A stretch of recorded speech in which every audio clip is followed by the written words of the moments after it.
Have you ever wondered what Samson's Delilah looked like, or a man who might have known Jesus? Well, science and technology are now teaming up to create a glimpse of people from the time of the Bible. CBN's Middle East Bureau Chief Chris Mitchell has that story.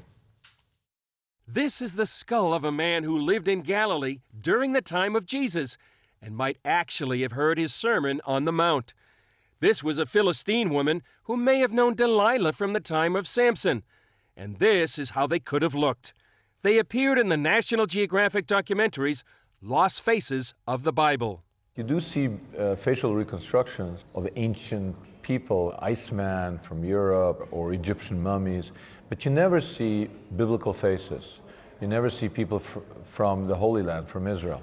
When human bones are found in Israel, Jewish religious activists usually insist they be reburied immediately. So to work with skulls is rare. We realize that modern technology has given us an opportunity to do in Israel what has been done elsewhere, namely to bring ancient faces back to life. Using criminal investigation techniques, filmmaker Simcha Jacobovici, anthropologist Israel Hershkovitz, and their team reconstructed 4 ancient faces to flesh out stories from the Bible. I want to tell the story of the Jewish people in the Galilee. And I use it, and I use the facial reconstruction to look at the story and from a different angle. The other players? A Canaanite baby placed in a jar and buried under a house might have been a child sacrifice. And a 6,000-year-old hunter shows life from the world of Jacob and Esau, or Cain and Abel. Experts began by loading a CAT scan of the real skulls into a computer. An artist fills in any post-mortem damage, like this missing eye socket. A 3D copier prints layers of the digital image as glue on successive layers of fine powder. Forensic artist Victoria Lywood gives the skull cast a face. What comes out is amazing.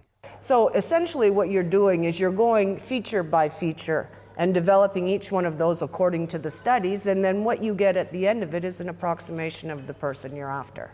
Lywood says she doesn't anticipate the way the face will look. You just work it and you see what you get at the end of it.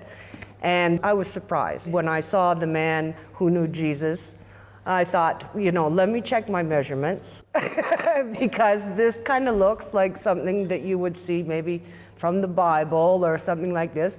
At the same time, another forensic artist worked on a digital reconstruction, much the same as animation is done today. His man from Galilee was similar, but different. Hershkovitz says he hopes these reconstructions will help young people understand the value of history. If you want to have a better future, we have to learn more about the past. I'm hoping that through the vehicle of this modern CSI-type forensic reconstruction, people will actually get excited again about turning to the Bible and reading these stories that are really the lifeblood of Western civilization. Chris Mitchell, CBN News, Jerusalem.